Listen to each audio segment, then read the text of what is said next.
Bienvenue dans le Facebook Live de Cyberschool. Donc, Cyberschool, c'est une école universitaire de recherche, une nouvelle formation sur Rennes en cybersécurité, portée par Rennes 1, l'université de Rennes 1 et plusieurs autres partenaires du site, mais qui s'appuie sur des masters existants. Et aujourd'hui, nous avons le plaisir d'accueillir deux anciens étudiants de ces masters. Kautar Boulagouaz, qui est ingénieur sécurité logicielle chez NXP Semiconductor à Sophia Antipolis, près de Nice. Kautar est présente en visioconférence ici. Et à ma droite plutôt, Jean-Philippe Dufeu, qui est responsable de la sécurité des systèmes d'information et délégué à la protection des données chez Cordon Electronics près de Rennes. Donc bonjour à tous les deux, merci d'être parmi nous. On va vous écouter un petit peu, nous raconter votre parcours, votre métier en cybersécurité. Je propose qu'on commence par Kautar. Est-ce que tu peux en quelques mots te présenter et ton poste actuel au sein de ton entreprise? D'accord, donc je m'appelle Boulagouaz Kautar, j'ai 28 ans.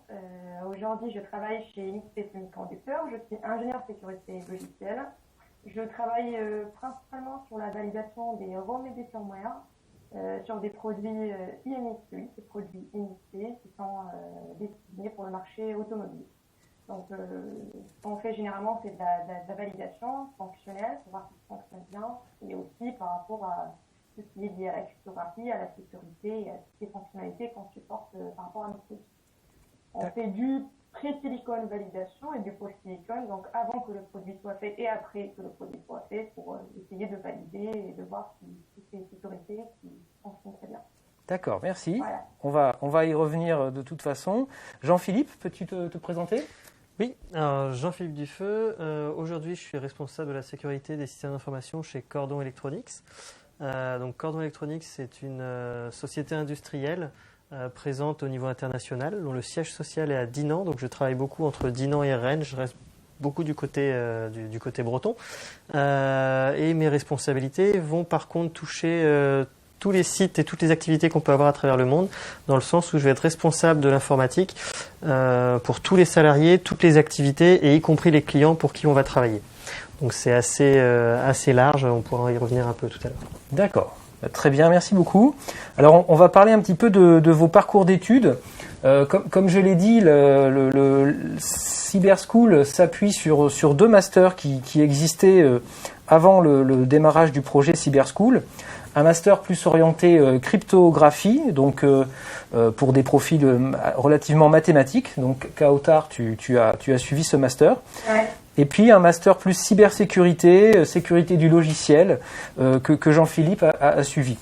Donc je vais vous demander à chacun d'un petit peu raconter votre parcours dès la licence pour qu'on comprenne un petit peu par quel type de cursus vous êtes passé et puis expliquez-nous notamment qu'est-ce qui vous a attiré dans ces masters, quelles étaient vos interrogations au moment où vous avez fait ces choix.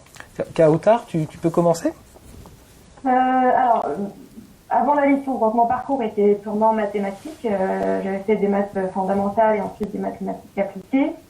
Et à l'issue de ma licence, donc c'est là où j'ai découvert qu'il y avait un master de cryptographie à l'université de Rennes, auquel j'avais postulé. Ce qui m'a particulièrement intéressée, c'était vraiment l'aspect mathématique algébrique, j'ai envie de dire, qu'il y avait derrière la cryptographie. Donc c'était les anneaux, les corps, les extensions de corps, c'est vraiment l'aspect algébrique. Je savais pas vraiment ce que ça voulait dire concrètement la cryptographie, mais je savais que ça reposait sur de l'algèbre. Donc moi j'aimais bien, et c'est par la suite quand j'ai rejoint l'université de Rennes 1 que j'ai vraiment apprécié et appris à aimer la cryptographie et apprendre ce que c'est vraiment la cryptographie. D'accord. Et donc moi j'ai fait partie j'ai choisi le master mathématiques de l'information et cryptographie. Je ne sais pas s'il existe encore, mais c'est ce master-là que j'avais choisi. C'est ça. Donc aujourd'hui, en fait, c'est ce qu'on appelle la majeure cryptographie au sein de Cyberschool et qu'on réserve plutôt aux étudiants qui ont fait une licence de mathématiques auparavant. Ils arrivent généralement avec un petit bagage informatique, voilà, ils savent un petit peu programmer. Et puis le but de ce master, c'est de les monter en compétences en programmation, en crypto, voire sur d'autres domaines de la cybersécurité. Il y a des fonctions que tu occupes actuellement qui font un peu écho justement à ce bagage mathématique, par exemple, que tu as. Enfin, oui, on va dire que lorsqu'on utilise des algorithmes de crypto, à titre d'exemple, l'AES, qui est l'exemple le plus basique, hein, c'est mieux lorsqu'on comprend en fait comment ça marche. Et ça, on l'a eu durant tout le long du master. Hein. Lorsqu'on parle de l'AES, du RSA ou des courbes elliptiques, de la crypto en règle générale, on a vu l'aspect théorique, c'est-à-dire du bout à bout en fait comment c'est fait. Et même pendant le cursus, on avait des matières de programmation aussi. On était amené à implémenter, je me rappelle très bien, on avait un projet où on devait implémenter l'AES, donc on a touché aussi au côté, on va dire, coding de la crypto, mais l'aspect fondamental aussi qui est très utile lorsqu'on veut appliquer la crypto de manière concrète et on comprend comment ça marche. D'accord. Et donc de l'autre côté, Jean-Philippe, tu avais un profil plus informaticien. Qu'est-ce qui t'a amené jusqu'à ce master? Tout à fait. Alors moi, j'ai assez rapidement su que je voulais faire de la cybersécurité, mais sans pour autant savoir ce que je ferais dans la cybersécurité. Donc en fait, à la suite du bac, avant d'aller en licence, j'ai commencé par un BTS. C'était BTS Iris à l'époque, informatique et réseau pour l'industrie et les services techniques, qui était très orienté réseau et architecture. Il y avait un peu de dev, mais la base, c'était du réseau.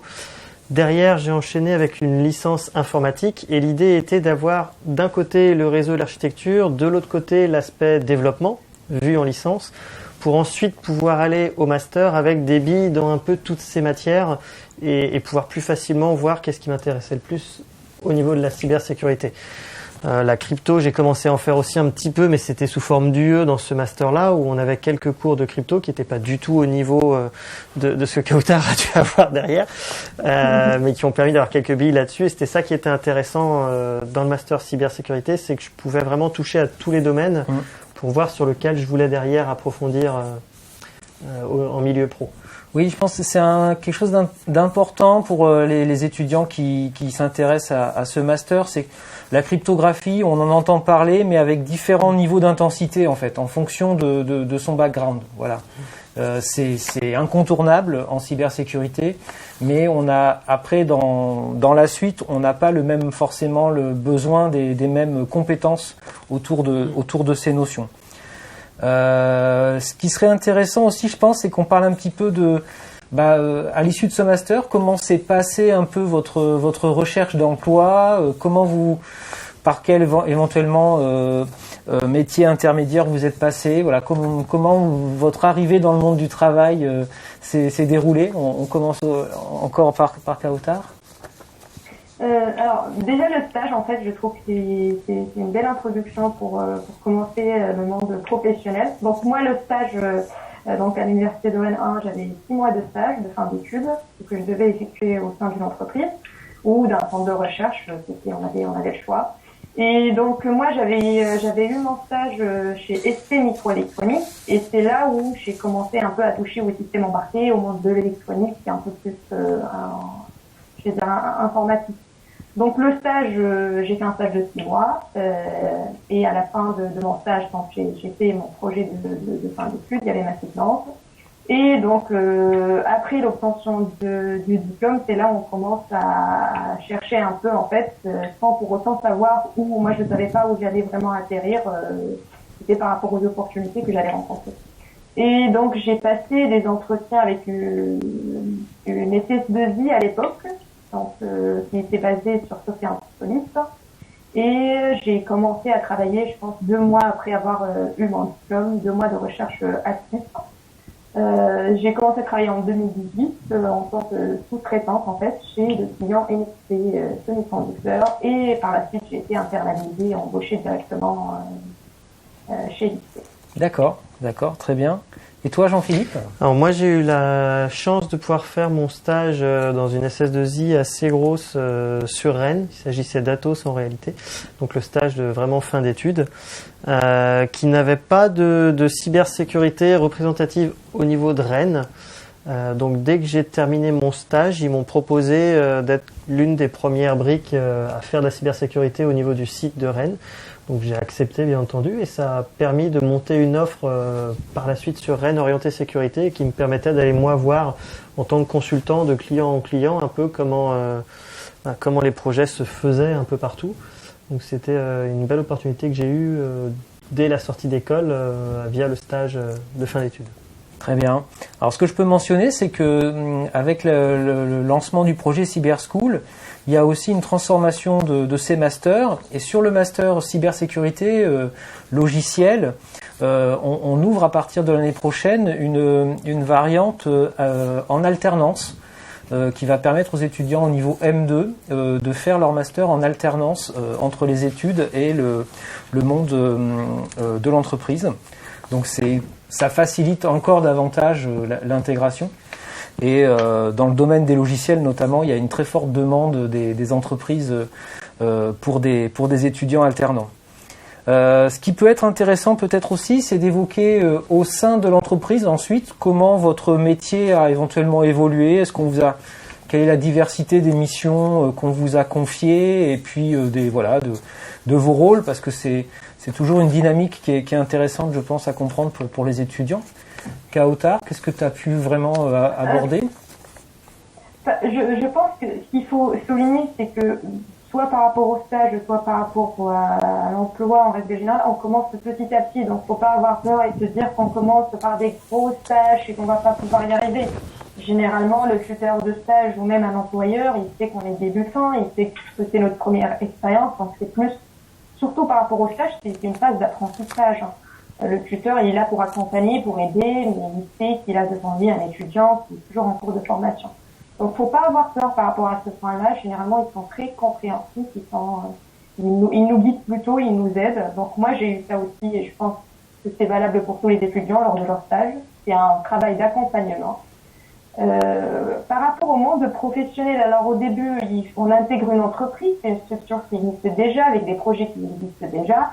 Et donc, lorsqu'on vient d'arriver, souvent il y a un accompagnement. On commence par des petites tâches. Moi, quand j'ai rejoint INXP, déjà pour comprendre comment ça marche, parce que ça m'a pris du temps pour comprendre les solutions qu'ils proposent, avec quels outils je vais être amenée à travailler. Et après, petit à petit, avoir des tâches, par exemple, de validation. J'avais validé, je me rappelle très bien, une petite fonctionnalité au début.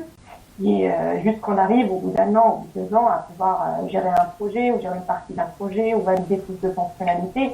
Et c'est au fur et à mesure, en fait, qu'on apprend et qu'on monte en compétences, qu'on obtient plus de responsabilités. Mais ça vient pas d'un coup, faut pas avoir peur. C'est tout un process, en fait. Oui, c'est progressif. Et toi, Jean-Philippe, tu as senti la même dynamique ? C'était la même dynamique. Quand j'ai commencé, du coup, au départ chez Atos, mes missions étaient principalement directement tirées de ce que j'avais vu durant mes études. Donc, c'est-à-dire que je faisais beaucoup d'analyse d'applications web et de tests d'intrusion web, parce que c'était là-dessus que j'avais mis le plus l'accent au cours de mes études. Pas rapidement, mais par la suite, au fil des évolutions, j'ai pu assister des gens et accompagner des gens sur des missions de plus en plus variées chez des clients, participer à la sécurisation d'un réseau, etc. Il y avait pas mal de choses qui évoluaient, puis des analyses de risques, jusqu'à ce que je puisse terminer des missions en tant que consultant comme assistant RSSI. C'est arrivé plusieurs fois, et ce qui m'a derrière permis assez rapidement de pouvoir basculer en faisant une demande pour devenir RSSI directement dans une autre société. Mais ça s'est vraiment fait brique par brique et parce que je récupérais des responsabilités petit à petit en étant accompagné. Très bien.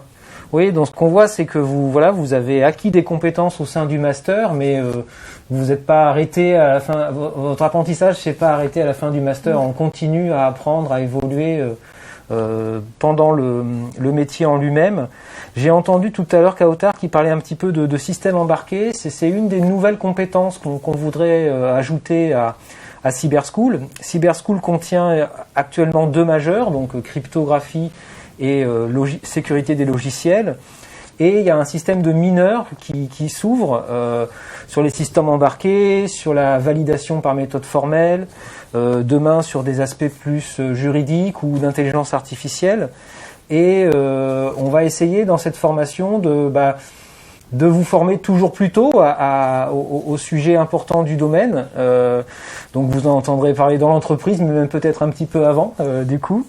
Sur les systèmes embarqués, là on est vraiment sur une compétence, on commence à voir du coup des étudiants qui font des maths, de l'informatique, de l'électronique, Est-ce que peut-être vous pouvez commenter ça, ces multi-compétences, est-ce que vous en avez besoin dans vos entreprises?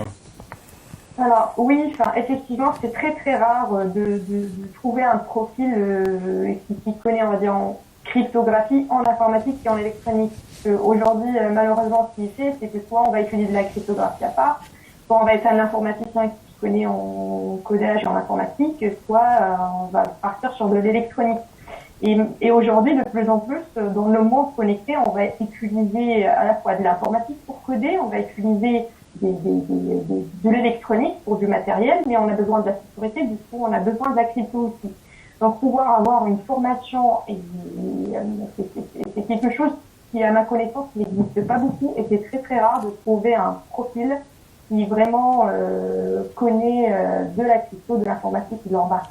Après, on n'est pas obligé d'être expert dans les 3 domaines, hein, mais avoir une discipline ou une formation qui va nous initier à ces 3 aspects, je trouve que ça peut être très intéressant et c'est très très rare à trouver.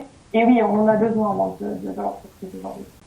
Bon, de toute façon, globalement, Cyberschool, c'est un master où on développe des compétences très prisées. Hein. Jean-Philippe va pouvoir commenter, mais globalement, il y a une vraie pénurie d'experts dans ce domaine. Est-ce que c'est quelque chose que tu as ressenti ou tu ressens aujourd'hui quand tu cherches à recruter pour ton entreprise? Que ce soit pour recruter en CDI, recruter en alternant ou recruter en master, en stage en fin de master, il y a effectivement une grosse pénurie non seulement de personnes disponibles, de personnes motivées et qui ont les compétences recherchées. Quand on recherche un master ou une alternance, je rejoins tout à fait Kautar, on recherche pas du tout quelqu'un qui a déjà toutes les compétences et qui sait faire tout ce qui va nous aider au cours de son stage ou de son alternance. Typiquement, le stage et alternance que nous, on a mis en place en cybersécurité pour l'année 2021-2022, il est sur un sujet bien précis. Le stage est sur l'analyse de sécurité de code d'applications web. Mais on n'attend pas à ce que la personne qui venait tout juste en septembre de débuter la sécurité dans son cursus soit déjà un pro de l'analyse de code sécurisé d'applications en PHP. On sait qu'on va l'accompagner sur une partie de ce travail-là dans un premier temps. On cherchait avant tout une personne qui était motivée par le sujet, qui avait des connaissances de base, au moins de culture sur le sujet, sachant que ça allait être approfondi par la suite en cours d'ici le début du stage. Mais on cherchait des personnes vraiment motivées. Et c'est ça qui parfois peut manquer même. Ouais, tout à fait. Bon, c'est une chance de ce domaine, c'est de sentir l'appel d'air qu'il y a autour de toute cette thématique. Donc voilà, si vous êtes étudiant en licence, donc soit une licence de maths avec un attrait fort pour le côté un peu algébrique, parce que c'est ça qui va vous mener vers la cryptographie, ou si vous êtes étudiant en informatique, plutôt bon programmeur, intéressé par la programmation et par la compréhension de tout ce qui entoure la programmation. Il ne faut pas hésiter à candidater sur le master Cyberschool, que ce soit côté mathématiques ou côté informatique. Tout est expliqué sur le site de Cyberschool. Les inscriptions sont ouvertes depuis le 26 avril. Vous avez jusqu'au 17 mai pour candidater, donc il vous reste 2 semaines environ. N'hésitez pas, consultez les pages web. Vous avez aussi des adresses mail de contact sur la page. C'est cyberschool@univren.fr. Et n'hésitez pas à prendre contact avec notre équipe si vous avez des interrogations sur votre profil, sur les débouchés. Est-ce qu'il y a d'autres choses qu'on pourrait aborder? Alors, une partie des cours sont en anglais. On essaye vraiment de se tourner vers l'internationalisation. J'étais curieux de savoir un petit peu quel était le rôle de l'anglais dans votre métier. Est-ce que vous pratiquez un petit peu l'anglais? Si oui, sous quelle forme? Pour faire quoi? Kautar, par exemple. Alors oui, l'anglais c'est un atout, je dirais même que c'est indispensable. Par exemple, moi, par rapport à ce que je fais, il y a pas mal de fois on va avoir des réunions en anglais, il y a des collègues qui parlent anglais, donc on est amené à échanger avec eux, ou il peut y avoir un nouveau salarié qui rejoint l'équipe, un stagiaire ou même un visiteur qui travaille dans d'autres sites. Donc là, on va échanger en anglais. Pas aussi par rapport à tout ce qui est système embarqué, il y a beaucoup de documentation qui est fait en anglais. Donc si on veut chercher des documents en ligne ou même lire des documents en interne, souvent c'est en anglais. Donc oui, c'est très très très important de pouvoir être bilingue et de parler anglais. Et je trouve que c'est une bonne idée d'avoir une partie de cours en anglais parce que même les mots techniques, en fait, le mieux c'est de les connaître préalablement en anglais parce qu'on les utilise même en anglais au sein d'entreprise. Et toi, Jean-Philippe, l'anglais? Mais c'est un peu pareil. Ça va plus être dans le sens où là où je travaille aujourd'hui, c'est une société internationale, donc on a des sites un peu partout. Si la France est spécialisée sur typiquement la réparation des téléphones portables et des box internet chez Cordon Electronics, on a des sites en Italie, en Hongrie, en Roumanie, au Mexique. On en a en tout, il y a une quinzaine de sites et il doit y en avoir que 9 en France. Donc les autres sont à l'étranger. Mais tous ces sites-là qui vont avoir des spécialités, ils font partie de l'informatique, du système d'information du groupe. Et moi, à mon niveau, je suis chargé de la responsabilité de la sécurité chez eux, tout comme en France, pas plus, pas moins. Donc je dois être très régulièrement en réunion avec eux, être capable de leur pousser de la documentation en anglais, de leur donner des consignes en anglais, la politique à respecter en anglais. Donc l'anglais est de toute façon une langue qu'on ne peut pas éviter dans le monde de l'informatique, qu'on soit dans la sécurité, dans la crypto ou même dans le dev, à un moment ou à un autre, il y a de l'anglais en face de nous. Voilà, bon, ça conforte un petit peu cette idée. Alors, pour autant, les étudiants de licence qui nous rejoignent, ils sont pas du tout bilingues. Par contre, ils ont cette envie de plus pratiquer leur anglais. C'est un anglais qui est relativement technique. Les enseignants qui leur enseignent en anglais sont pas des anglophones de nature. Ils sont pas nés dans un pays anglophone. Donc progressivement, voilà, tout le monde s'y met. Et cette année, par exemple, ça s'est vraiment très bien passé. Il y a eu une belle dynamique là-dessus. Et je pense que ça conforte les compétences de chacun. Il y a aussi dans le nouveau programme des incitations pour éventuellement faire des stages à l'étranger. Donc ça, c'est quelque chose il y aura des mécanismes qui aideront les étudiants qui veulent prendre ces initiatives. Et puis globalement, c'est une formation qui s'appuie sur les compétences en recherche cybersécurité du site. On a vraiment la chance à Rennes d'avoir des compétences académiques, industrielles, voire gouvernementales en cybersécurité. C'est une grosse dynamique actuellement. Et tout le master s'appuie là-dessus. Il y a notamment une mise en relation avec les entreprises. Je ne sais pas si Jean-Philippe, toi tu y as participé. On a une chargée de développement qui chaque semaine organise des rencontres entre les étudiants et une entreprise qui vient présenter un petit peu ses activités pour un petit peu se faire connaître et puis surtout faire connaître les opportunités d'alternance, de stage. C'est des choses. C'est quelque chose que j'ai réalisé ici effectivement il y a 1 mois et demi, 2 mois à peu près. Donc au moment où nous on lançait nos offres de stage, c'était juste avant de les lancer. Donc ça permettait de présenter vraiment Cordon Electronics pour les étudiants et aussi de voir quels étaient les besoins des étudiants de cette année. Parce qu'on a souvent des offres de stage, des offres d'alternance et des besoins divers d'une année à l'autre. Mais on en a tellement qu'on peut facilement monter l'offre de stage avec l'alternant en question. Donc on va presque plus rechercher une personne avant de rechercher le besoin qu'elle va combler, j'ai envie de dire. C'est quelque chose qu'on monte avec elle. Donc on a forcément les grandes lignes des différents sujets qu'on a en tête, mais qu'on monte derrière avec la personne qui va nous rejoindre. De mon côté, quand j'ai eu à faire des propositions de stage ou alternance, on avait certes, et on a toujours aujourd'hui, une ligne rouge qui représente l'objectif qui de toute façon est obligatoire pour n'importe quel stage ou autre chose. Il faut un objectif et une ligne rouge. Mais on va racoler à ça plein de petites missions qui tournent autour de la cyber et qui permettent de voir des choses différentes. On parlait tout à l'heure du stage orienté sécurité des applications web et du code. À ça, on a rajouté un peu de gouvernance avec de la rédaction et de la validation de politiques de sécurité. On a fait aussi un peu d'analyse de risque. On a fait aussi un audit de sécurité physique d'un site. Donc faire le tour, voir les caméras, tentative d'intrusion physique, etc. Donc on essaye de rajouter à chaque fois des briques. L'objectif d'un stage, nous, c'est effectivement que la ligne rouge, que le fil rouge, fil conducteur arrive à son terme parce que nous on en a besoin, c'est d'où l'intérêt du stage, mais c'est aussi que la personne qui nous rejoigne ait pu toucher à suffisamment de domaines pour savoir ce qu'elle veut faire après et qu'elle n'ait pas juste ce fil rouge comme comme seule clé par la suite, quoi. Oui, tout à fait. Donc ça, c'est quelque chose qui est très présent hein, dans ces masters, notamment en sécurité des logiciels. Il y a un stage dès le M1 qui est proposé pour que dès la première année, il y ait une expérience professionnelle qui démarre. Et ça peut être aussi le point le début des discussions pour l'alternance. Et de ton côté, Kautar, peut-être toi-même tu encadres des stagiaires ou vous avez des stagiaires qui viennent dans votre entreprise. Comment ça se passe?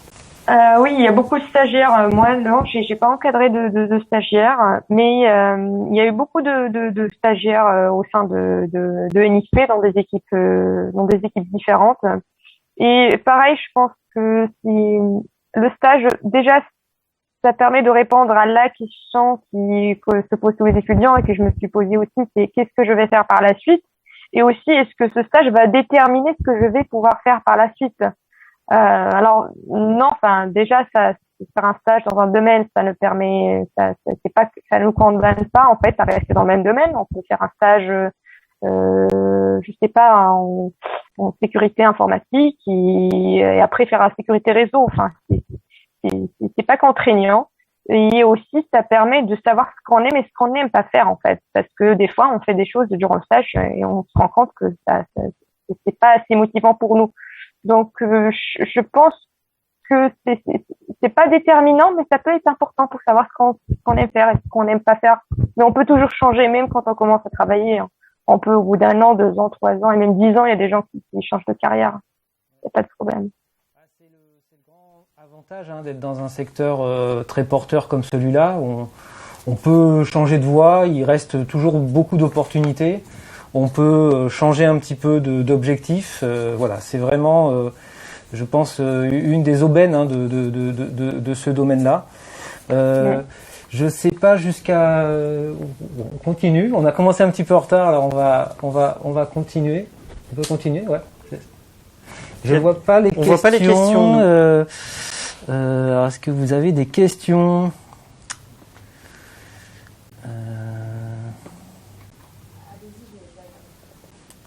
Bon, j'en vois pas pour l'instant. On va surveiller. On va peut-être réussir à attraper quelques questions.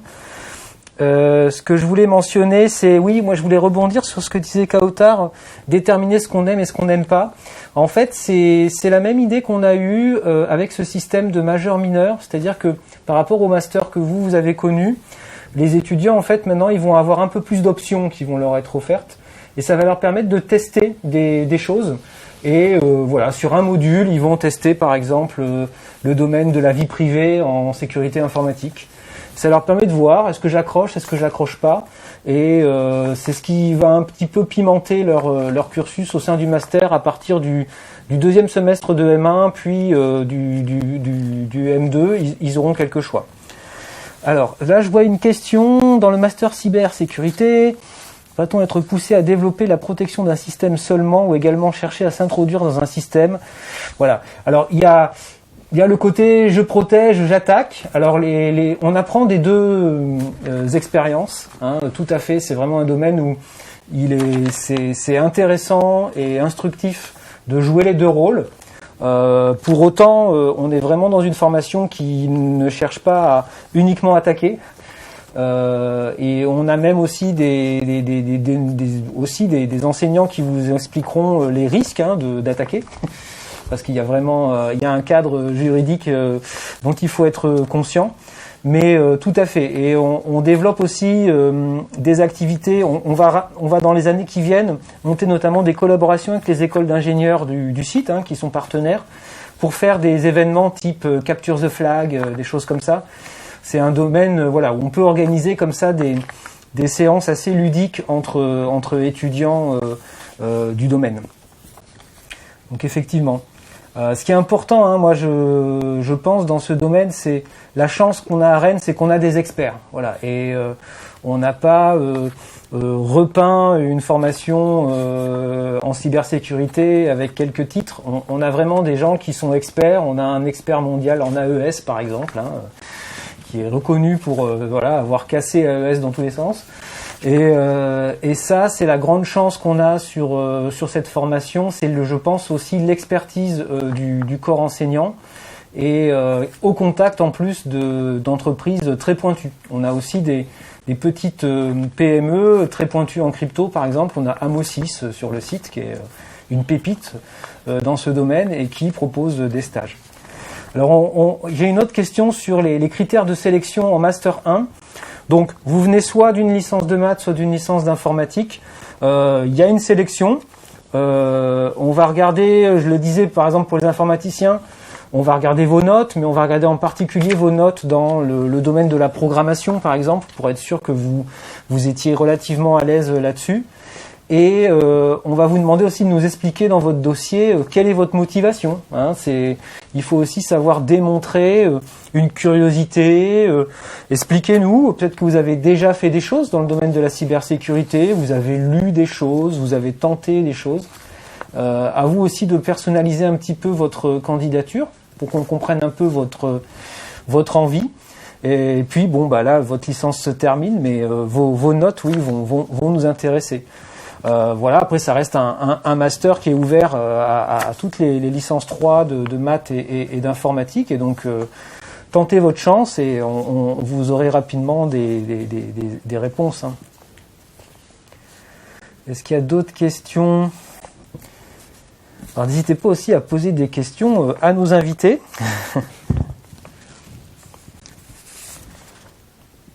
Un point que je voulais mentionner éventuellement, c'est dans ce master, on a un contact aussi avec la recherche. C'est une des spécificités du programme. Et donc, en Master 1, ça se traduit par ce qu'on appelle un projet de recherche. C'est un groupe d'étudiants, de 3 étudiants, se voit attribuer un encadrant de projet, qui est un chercheur, et qui fait travailler ses étudiants sur un sujet relativement pointu du domaine chaque semaine. Et moi, par exemple, ça fait écho à ce que disait Kautar, je suis un spécialiste en analyse statique, qui est une technique de validation des logiciels automatisée. On va automatiquement scanner un logiciel pour trouver des failles. Et donc, j'ai pu, chaque semaine, travailler étroitement avec un groupe d'étudiants pour leur expliquer mon domaine et leur faire développer un petit prototype à leur échelle. Voilà. Donc c'est une occasion de découvrir aussi des domaines plus en pointe qui sont pas encore forcément dans les entreprises, utilisés dans les entreprises, mais qui le seront peut-être dans quelques années. Écoutez, on a fait pas mal on a abordé pas mal de sujets. Est-ce qu'il y a des points que vous voudriez des messages que vous voudriez faire passer à ces étudiants là qui sont principalement en licence et qui se posent la question de faire un master en cybersécurité? Mais il faut pas hésiter. Il n'y a pas tant que ça de formation encore en France qui existe orientée cybersécurité. On en voit qui arrivent forcément un peu plus que dans les années précédentes, mais ça reste assez limité. Et même si la partie Cyber School est neuve entre guillemets à Rennes, il y a un historique vraiment de pas mal d'années qui permet de mettre en avant, en tout cas moi je mets en avant les formations que j'ai pu avoir à l'université via l'ISTIC en l'occurrence, et la formation qui date maintenant de 2015 mais qui était déjà très bien. Donc il faut pas hésiter si la cybersécurité vous intéresse. Certes, ça ne s'arrêtera pas avec le master. Il est vivement conseillé dans les années qui suivent de s'intéresser tous les 2-3 ans à une certification quelconque ou à une formation complémentaire pour rester à la page, se remettre à niveau, etc. Mais il faut trouver une université ou une école qui vous donne les bonnes bases et d'expérience. À Rennes, ça se passe bien. Très bien. Et de ton côté, Kautar? Pareil. Honnêtement, c'est un domaine où il y a beaucoup d'opportunités, où il est beaucoup diversifié, et même par rapport à l'avenir, avec tout ce qui va venir après, par rapport à la cryptographie quantique et tout, je pense que c'est un domaine qui est en permanente expansion. Donc, si ça vous intéresse, et ce qui est aussi très très très passionnant, très diversifié. Il y a beaucoup de disciplines en cybersécurité, contrairement à ce qu'on peut penser. Chacun peut s'y retrouver, je trouve. Et à Rennes en particulier, je voulais rebondir sur ça tout à l'heure. En fait, c'est en plus des professeurs et des enseignants qui sont très très compétents, on a aussi un accompagnement. Moi, je pense vis-à-vis des étudiants, Je me rappelle, avec ma promotion, on se posait pas mal de questions. On allait vers les professeurs. Est-ce qu'on veut s'orienter vers ça ou plus vers ça par rapport au stage? Donc, il y a aussi cette phase d'accompagnement qui est très importante. On ne se sent pas seul. On est accompagné, on a des conseils, on échange avec nos professeurs. Donc ça, c'est toujours un plus, je trouve, par rapport à la formation que j'ai eue à l'université. Super, bah écoutez, c'est très positif, donc je confirme, hein. C'est un peu la chance, hein. Je ne l'ai pas précisé en amont, mais Cyberschool, je vous ai dit que c'était une école universitaire de recherche, une EUR. Il faut savoir en fait qu'on est la seule formation EUR en cybersécurité en France. On a eu ce label suite à un appel d'offres du gouvernement, et donc ils nous ont identifié comme étant le site qui allait monter cette EUR en cybersécurité. Donc c'est une marque de confiance, hein, qui est beaucoup basée aussi sur les forces en présence, hein. J'ai cité des entreprises, on a aussi des forces gouvernementales. Vous avez la DGA juste à la sortie de Rennes qui accueille des milliers d'experts en cybersécurité et qui embauche à tour de bras. Donc c'est clair que là il y a une très grosse dynamique sur Rennes et que en fait on se sert de cette dynamique pour faire évoluer les masters que vous avez connus. Pour les intensifier, les diversifier aussi, et on en profite pour faire des communications comme celle-là, pour donner envie aux étudiants rennais et aussi hors Rennes de nous rejoindre dès le master. Écoutez, je pense qu'on a fait le tour. C'était vraiment très intéressant de voir des anciens de ces masters venir un petit peu témoigner. On essaiera de refaire d'autres événements comme ceux-là. Faut pas hésiter aussi à laisser des messages sur le site ou sur les réseaux sociaux pour nous expliquer de quoi vous avez besoin, pour vous renseigner. On a un super staff pour vous répondre et puis pour organiser des événements comme celui-là. Je vais remercier nos deux invités, Kautar et Jean-Philippe. C'était un grand merci. Merci à toi. Voilà. Merci. Bonne continuation dans vos beaux métiers. Et merci à tous. Merci. Au revoir. Merci. Au revoir.